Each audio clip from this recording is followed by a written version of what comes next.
control access to design data, and enhance team productivity by allowing your entire team to participate in the design process concurrently.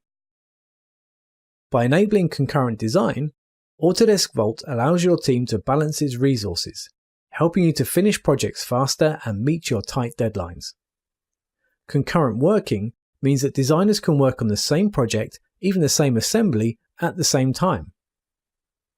In this example, Paul needs to make some changes to a part design. When Paul logs into the Vault, he can quickly check the status of the design and sees that the assembly containing the part is available to be checked out. At the same time, Luke also needs to make some design changes to a different part in the same assembly.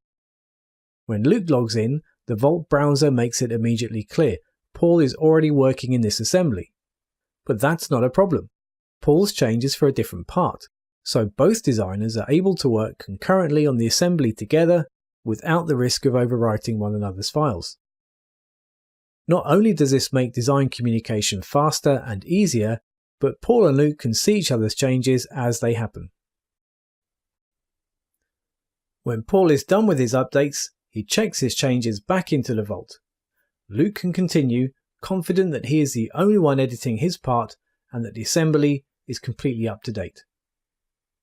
Whether your teammates are in another cubicle or another continent, concurrent design can help you work more closely than ever before.